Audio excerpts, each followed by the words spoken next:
Beruchim haboim.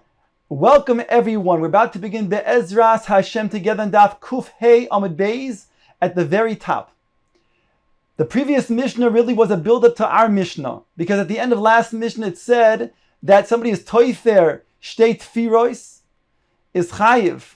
That we already we're taught in the 7th parak. So the Gemara says that's then a build-up for the next case of somebody's kareya amanas litfor shtei tfiros. To which the Gemara said that also was taught in the 7th parak. Rather, this is itself a build-up for our Mishnah. The Gemara before had asked, Heichi mishkachas lo, where do we find a case somebody is kareya amanas litfor shtei tfiros? By the way, the Gemara in the 7th parak did explain that in the Mishkan we find such a case as somebody's kareya amanas litfor. They're talking about when there's a hole that's caused by a worm in the Yirmiyahu of the Mishkan, and therefore that was the case that the Gemara explained. However, our Gemara wants to know, Heichi mishkachas lo, what is a case we don't need so much to tear, just enough to tear for 2 tfiros, that is sufficient to mechayiv a person on Shabbos for. To which the Gemara explains, the avda bei kisisa, that means to say that a person had a beged that was not neatly sewn, and therefore it was sticking out a little bit, and therefore in order to then make it so that it becomes a neat type of sewing, they had to then tear it. If they tore it just 2 tfiros, in order to then stitch it once again to make it a neat stitch, that would be chayiv the malach of tfira, of kareya rather, almanas litfor. So the Mishnah says like this: Hakarei bechamosoi va'almeisoi.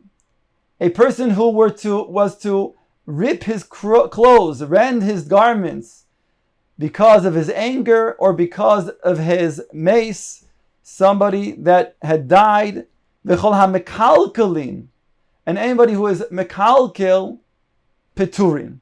So it sounds from the Pashtus reading of our Mishnah that these are things that are a kilkul, when one who tears his garment for anger or for his mesoi, and therefore the klal is that if you do a malacha bekilkul, then it is potter, because after all, a malacha has to be a constructive act, and a kilkul is not a constructive act, it's the opposite, and therefore peturim.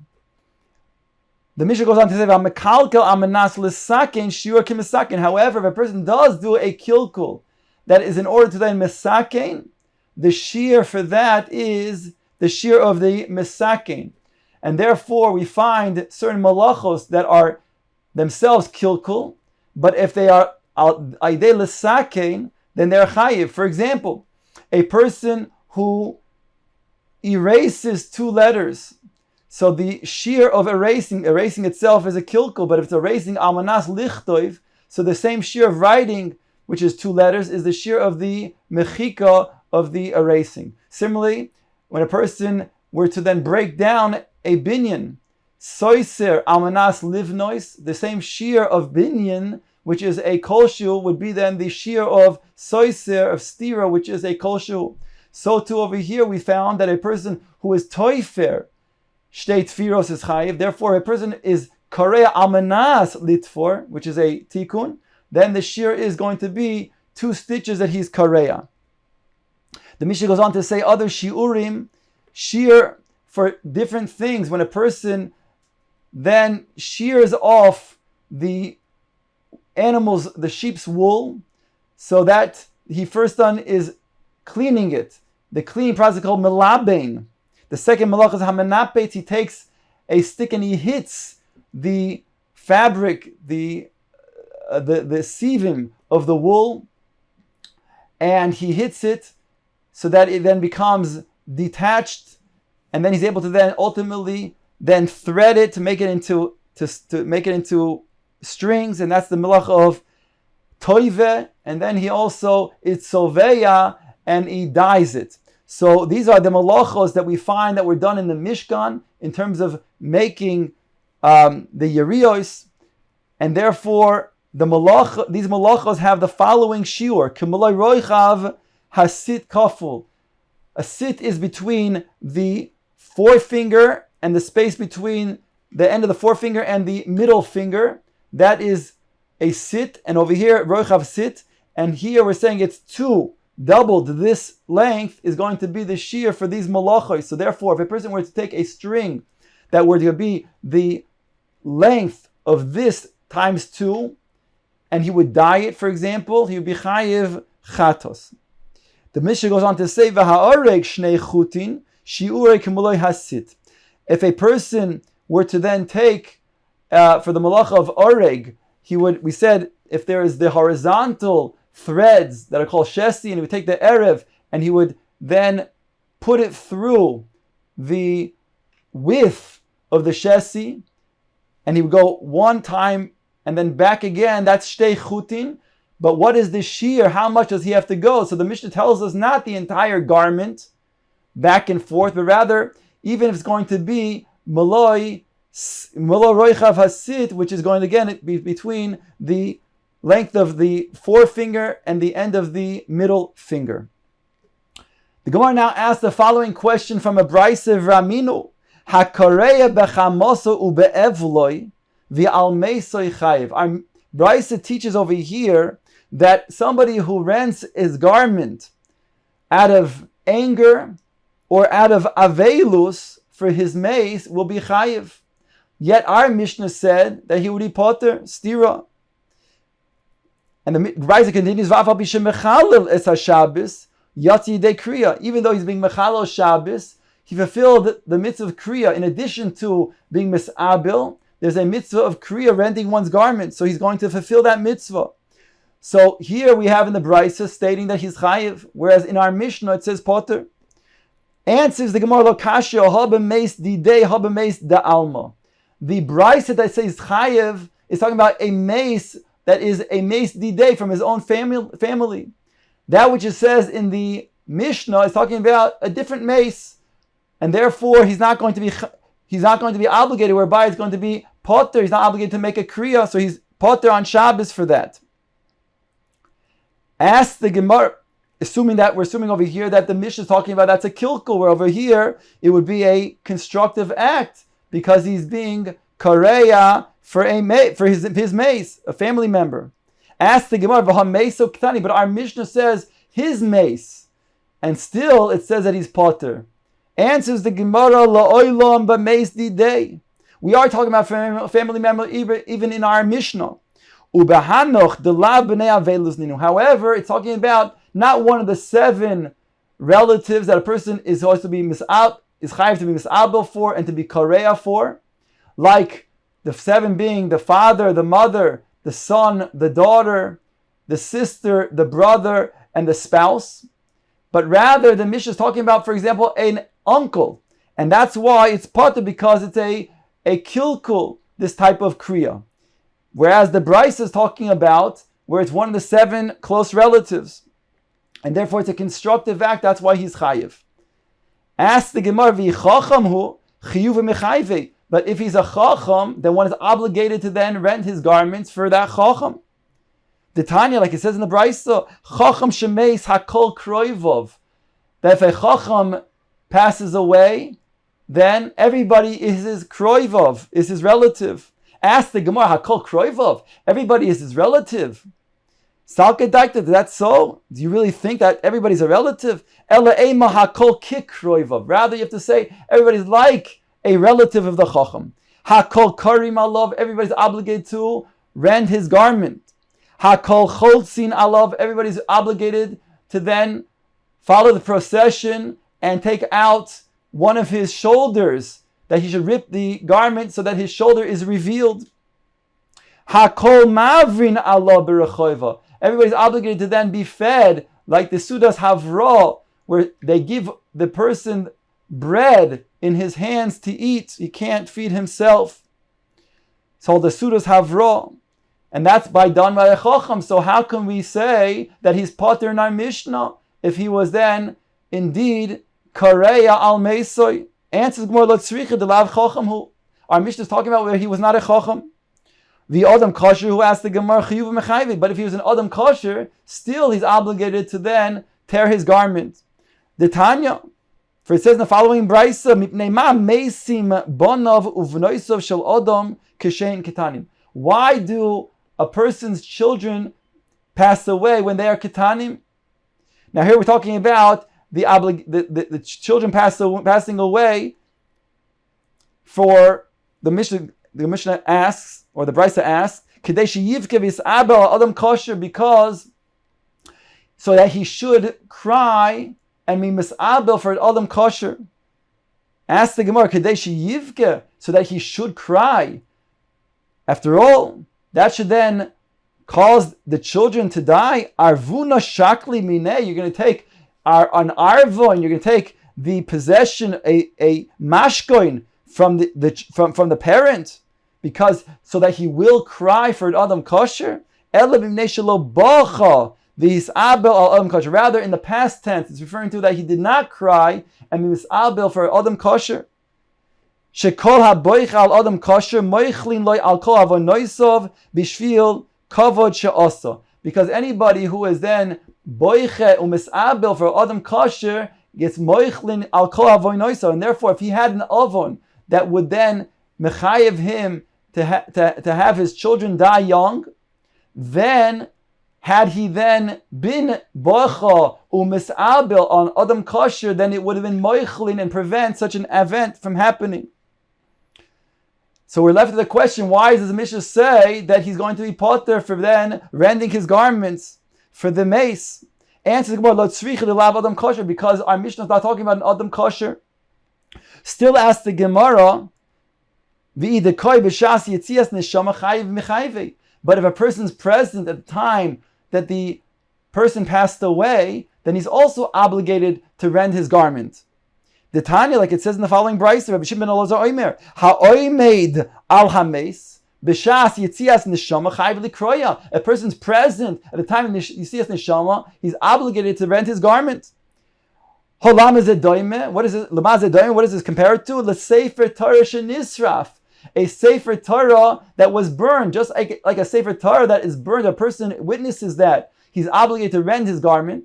So too, a Jewish person who has a neshama, when he passes away and a person's present, that's also similar to the Sefer Torah that's nisraf, because like Chazal say, there's not a reikin Shabi Yisrael that's not mole Torah mitzvahs like a rimoin, and therefore his neshama has left. He's obligated to then rend his garments for the neshama that just left.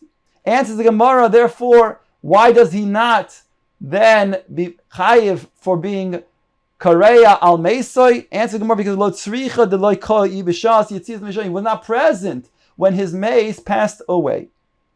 So we're now left with the reconciliation of our Mishnah to our Brisa. The Mishnah is talking about a destructive type of kriya, and therefore he's potter, whereas our Brisa is talking about where it was constructive, and therefore he's chayiv.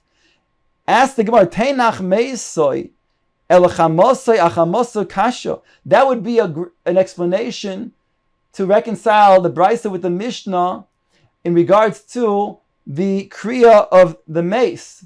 But in regards to somebody's kareya al bachamoso because of his anger, what's the reconciliation? We have a stira. Answers the Gemara, chamosoi achamosoi nami lo kasha. We can also answer that stira. Ha Rabbi Yehuda, Rabbi Shimon. The Brisa is Rabbi Yehuda, and the Mishnah is Rabbi Shimon as follows. Ha Rabbi Yehuda da Omar malacha she'en tzricha legufa chayiv aleh. Ha Rabbi Shimon da Omar malacha she'en tzricha legufa poter aleh. Our Brisa that said he's chayiv is lefi Rabbi Yehuda, and since Rabbi Yehuda was malacha she'en tzricha legufa is chayiv, so he's chayiv over here as well. Whereas the Mishnah that says poter is the sheet of Rabbi Shimon, who says malacha she'en tzricha legufa is poter, and therefore when he rends his garment in our Mishnah because of his anger, so the anger itself, it's true indeed that he is rending his garments not for the constructive purpose of being toifer the garment, but to let out his anger. That's going to be considered a malacha she'en tzricha legufa, the Gemara holds, and therefore that's going to be lefi shitas Rabbi Shimon that he's poter. But the Gemara now asks, Eimer de Shmas le Rabbi Yehuda kemisakin, b'mekach mishamas le.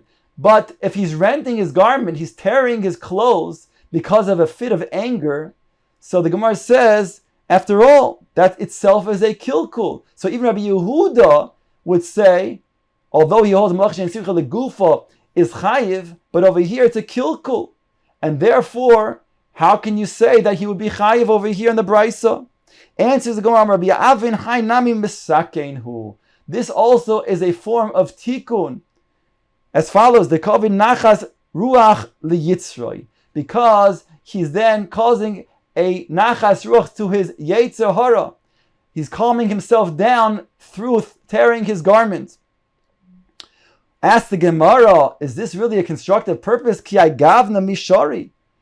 Who says this is mutter to do? Vatanya. Rabbi Shimon ben Elazar oimer mishum chilfa bar igro sheomer mishum Rabbi Yochanan ben Nuri hamekareya begodav bechamosoi, one who tears his garment out of anger, v'amishaber kelev bechamosoi, one who breaks his kelim because of his anger, v'amefazim ma'oiso bechamosoi, and one who throws his money because of anger. It should be in your eyes like somebody who is serving avodah zarah. Because this is the way of the crafts of the Yetzer Hara. First he tells you to do some light avera, and then he gets you to do something more severe. And you're meshubed to then follow him because you're accustomed to listening to him. Until the person goes and is oived avodah zarah, following the Yetzer Hara, and he does so. So the Gemara is saying, how could it be indeed that this is going to be a constructive form of rending one's garment? And ask the Gemara, Amar Rav Avi, my crow, where's the pasuk that we know that indeed this is something that's considered to be destructive because you're listening to your Yetzer Hara? Lo yebecha elzar. When a person then gets a fit of anger and does certain things, it says in the pasuk, you shall not be in you an elzar, referring to the Yetzer Hara. V'lo tishtachaveh le'einar nechar. And then you should not bow down to the avodah zarah. In other words, your own Yetzer Hara with his in you gets you to then bow down to avodah zarah after. Ezu elzar sheish begufah shel adam havei omer zeh Yetzer Hara. So we're left with the question, indeed, how can you say that Rabbi Yehuda would mechayiv over here when a person is kareya bechamosoi? Gemara says, Lo tzricha de ka'avi lemirma emta or emosa ain shebeisei. He's doing this in order to then put fear on the household. And therefore, it's an outside expression of anger, but he himself is not angry. Ki hod Rav Yehuda shaliv mitzuvyasa, like we find Rav Yehuda, he threw mitzavyasa. This was referring to his the seam of his garment. Rav Acha bar Yaakov tover mani tevira, he would break broken vessels. Rav Sheshes rami la amte munene aresha. Rav Sheshes would throw the juice of the fish on his maidservant's head. Rabbi Abba tovar nakmato, and Rabbi Amma, he would break the lid of a kli. So here we find Amoroim for constructive purposes, to show that in order to mechanech the children and to get them to have fear, they would do an exterior type of act in order to show that they are angry at the behavior of somebody in the household, but inside they themselves are not angry, and therefore this is a constructive method whereby a person's kareya bechamosoi, according to Rabbi Yehuda, he's going to be chayiv. And therefore, Rabbi Yehuda in the Brisa says chayiv because malacha she'ein tzricha legufa. Once we say that Rabbi Yehuda holds that malacha she'ein tzricha legufa is chayiv, and the Mishnah is Rabbi Shimon who holds malacha she'ein tzricha legufa is potter, we can say that also the case of somebody who's kareya bechamosoi is also Rabbi Shimon, that he was kareya al meso is also Rabbi Shimon, and therefore even if indeed is going to be considered one of his own Shiva Kroivim that he's chayav to be Kareya al Meisoi, but according to Rabbi Shimon would be potter because of Malacha She'eina Tzricha Legufa.